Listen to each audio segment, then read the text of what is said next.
Kita udah sering dengar cerita-cerita di podcast-podcast tentang patah hati seseorang, kemudian proses move on-nya dia.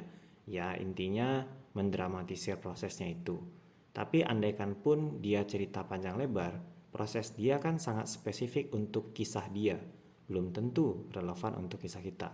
Ada nggak sih suatu teori yang lebih umum, yang lebih relatable ke semua orang tentang cara-cara move on? Podcast kali ini akan membahas cara-cara tersebut, so stay tune di podcast alternatif Philosophy as Therapy.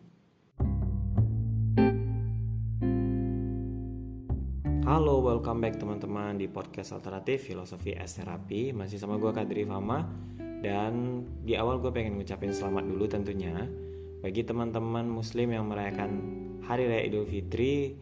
Gue ucapin selamat dan semoga rayanya bisa meriah, dimana ditemani oleh keluarga dan juga sanak saudara ya dari yang jauh-jauh mungkin.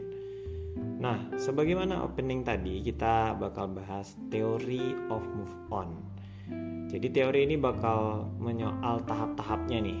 Apa sih yang bisa teman-teman lakukan ketika teman-teman pengen move on dari suatu fase hidup yang sebelumnya. Jadi teori ini akan gue bagi ke dua section. Section pertama adalah preparation, section kedua adalah execution. Dan masing-masing section ini juga punya tahapnya sendiri-sendiri. So, apa aja sih tahap-tahap tersebut? Gak usah berlama-lama, check it out. Tahap awal ketika kita ingin move on adalah kita harus punya mindset yang benar. Kenapa kita harus move on? Tentu kita tahu alasan move on adalah untuk melanjutkan hidup dan mencari orang yang lebih baik atau bahagia dan seterusnya. Tapi mindset kita yang di awal menentukan apakah kita benar-benar bisa menuju ke tujuan itu. Banyak orang gak bisa move on di awal karena dari awal aja mindsetnya salah. Jadi dia ngelihat kegagalan hubungannya itu sebagai kegagalan yang ya udah gue gagal gitu, tapi gue bisa melakukan hal yang baik setelah gue gagal ini. Nah, karena gagal itu dilihat sebagai sebuah kegagalan, maka proses dia untuk menerima kegagalan itu biasanya lama. Padahal kita bisa bypass semua proses yang lama ini kalau kita punya mindset yang beda. Nah, gue ingin propose suatu pendekatan filsafat alternatif di mana kegagalan itu harusnya kita nggak lihat sebagai kegagalan, tapi justru keberhasilan. Jadi kegagalan sama dengan keberhasilan. Loh kok bisa? Mungkin gitu ya reaksinya. Ya bisa aja. Karena kita masih ingat ceritanya Thomas Alva Edison ya, ketika dia bikin lampu. Terus temannya bilang, udahlah lu gagal, gak bisa lu bikin lampu, buktinya lampu lu meledak semua. Edison jawab bahwa saya gak gagal, saya justru berhasil membuat lampu ini tidak menyala. Nah, apa maksudnya Edison di sini? Dia punya filosofi bahwa lu jangan lihat apa yang terjadi di depan mata lu, tapi lihat apa pelajaran dari apa yang terjadi di depan mata lu itu. Edison memang gagal dalam membuat lampu waktu itu menyala, tapi setidaknya Edison bisa memastikan bahwa bukan rumus itu yang dia cari untuk membuat lampu itu menyala. Dan itu juga berlaku menurut gue di proses move on. Kita sering kali gagal move on karena kita punya mindset yang salah dalam melihat kegagalan. Ya kita ngelihat kegagalan sebagai suatu fenomena yang terpampang jelas gitu, bahwa gagal ya gagal. Padahal harusnya kita ngelihat gagal itu sama kayak Edison, bahwa gagal adalah keberhasilan di mana kita bisa memastikan bukan itu yang kita cari.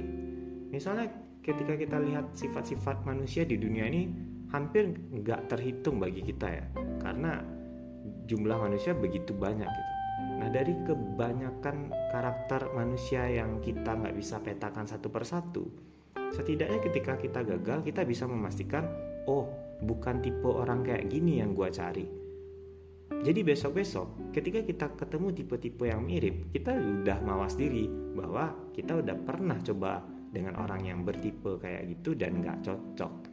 So, kita nggak akan ngulang kesalahan sama, sebagaimana Edison nggak ngulang penggunaan rumus yang sama waktu itu. Dan pada waktunya, ketika lu udah mengeliminasi semua rumus-rumus yang salah atau tipe-tipe yang nggak cocok sama lu, toh Edison juga berhasil kan nemu rumus yang pas yang akhirnya bikin lampu itu menyala.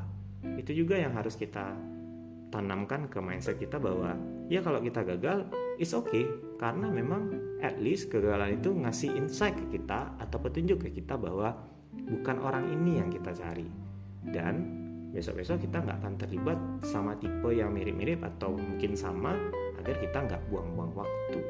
So di awal kita harus bikin mindset yang benar dulu, bahwa kegagalan sama dengan keberhasilan untuk memastikan apa yang kita cari. Tahap kedua kita sebut dengan trade off atau pergantian ya, atau tukar tambah. Apa sih yang gue maksud dengan trade off di sini? Gue ingin mulai dengan suatu pertanyaan retoris dulu. Pernah nggak sih kalian ketemu orang yang dulu dia pernah bareng sama seseorang, terus dia gagal, terus dia lama banget singlenya, atau dia nggak pernah menjalin hubungan sama seorang lagi, atau kata podcaster di YouTube itu mati rasa lah istilahnya. Tapi dia bahagia-bahagia aja. Pernah nggak sih kalian ketemu orang kayak gitu? Kalau pernah, itu berarti dia berhasil melakukan tahap pertama tadi, bahwa ya udah dia udah berdamai dengan kegagalannya dan dia udah memetik pelajaran dari kegagalan itu, dan dia udah mastiin bahwa bukan itulah yang gua cari. Tapi akhirnya setelah dia memahami apa yang tidak dia cari, dia sulit merumuskan terus apa yang kita cari, ya kan? Jadi ketika lu menegasikan suatu hal kayak ini bukan yang gua cari gitu, kan pertanyaan yang beruntun datang setelah itu adalah lantas yang lu cari seperti apa? Kebanyakan orang yang sulit move on dalam waktu yang ideal, maksudnya nggak begitu lama, itu karena dia gagal menerapkan prinsip trade off ini. Trade off itu apa sih? Trade off itu artinya tukar tambah, teman-teman. Jadi misalnya nih, gua pernah gagal sama si A. Terus kegagalan gua sama si A ini kan gua introspeksi dong. Gua cari tahu kenapa gua gagal sama si A.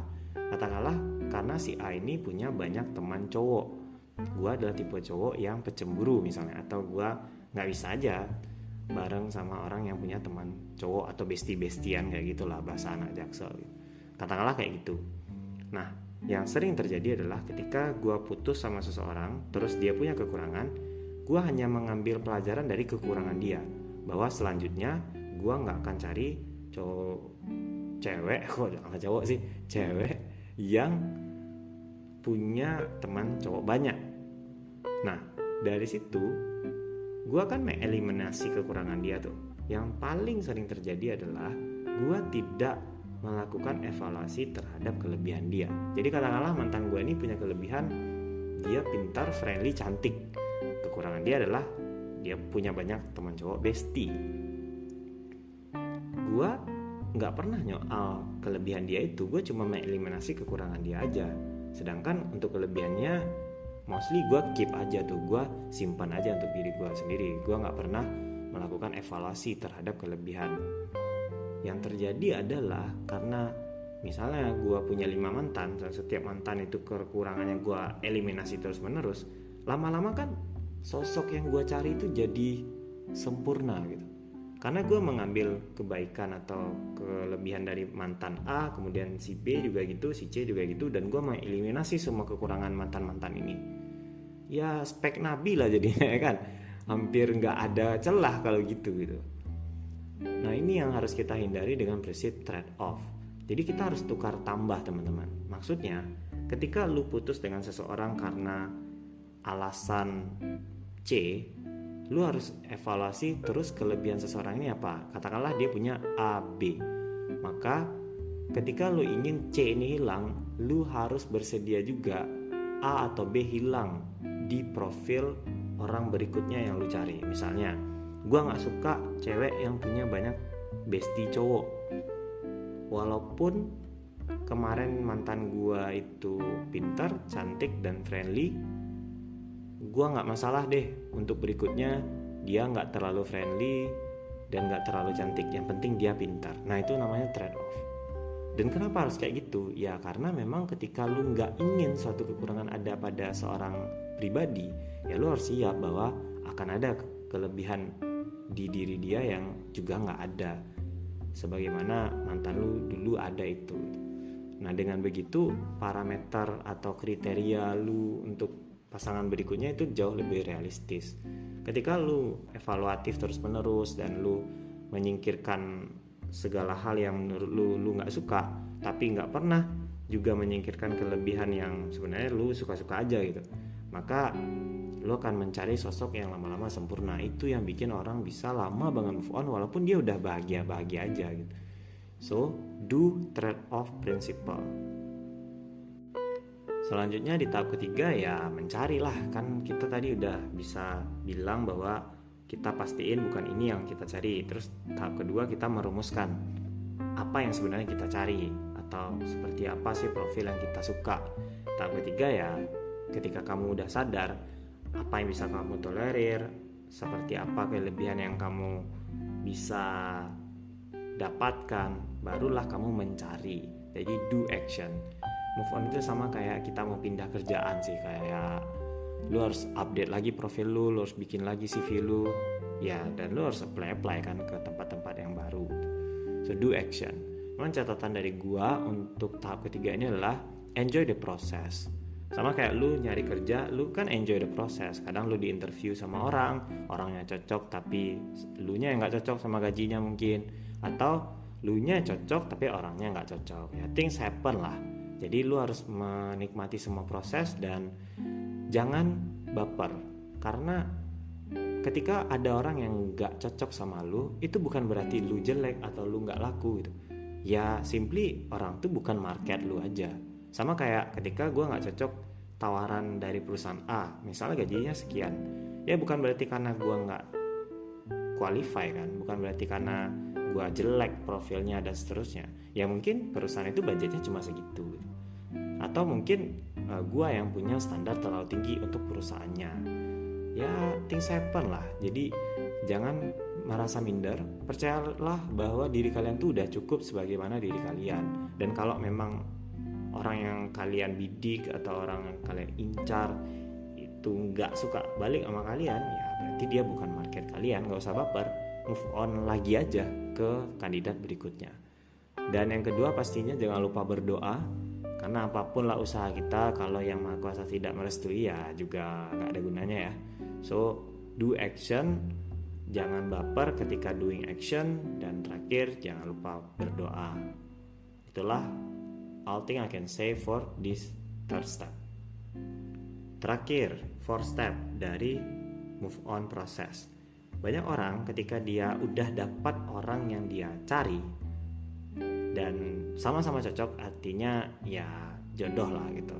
Apa yang lu cari sama dengan apa yang dia cari di diri lu, tapi tetap aja gagal. Nah lagi-lagi luka itu berulang. Itu karena kita gak paham bahwa masih ada loh proses move on, bahkan ketika lu udah ketemu orang yang pas atau orang yang sama-sama suka sama lu. Apa itu?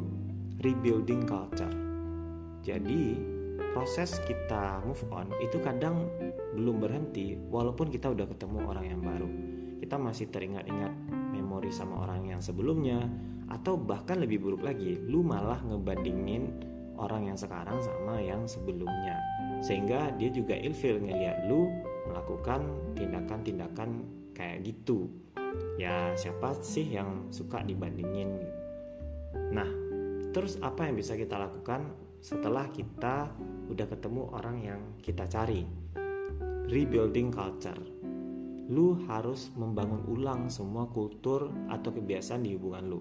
Katakanlah mantan lu sebelumnya adalah seorang anak band, musisi lah, dan kebanyakan waktu lu sama dia waktu itu dihabiskan untuk berkreativitas, bikin lagu bareng, nge-jam di cafe mana gitu. Jadi ya kenangan kalian berbau-bau musik dan kreativitas.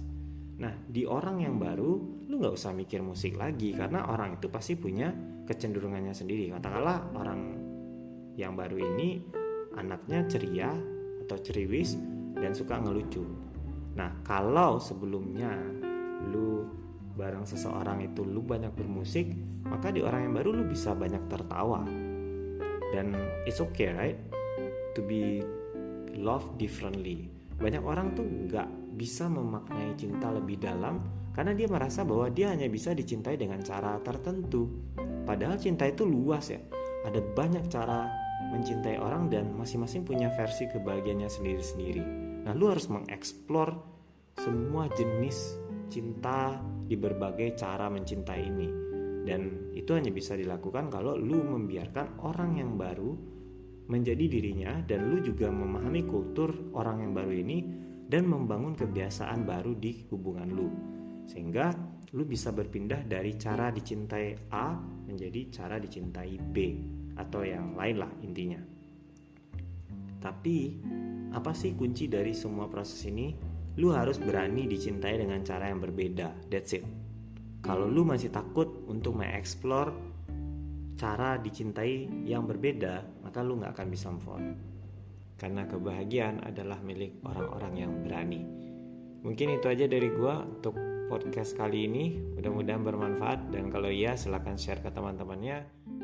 Gua pamit undur diri, sampai jumpa di podcast berikutnya, and see you in arena. Bye teman-teman.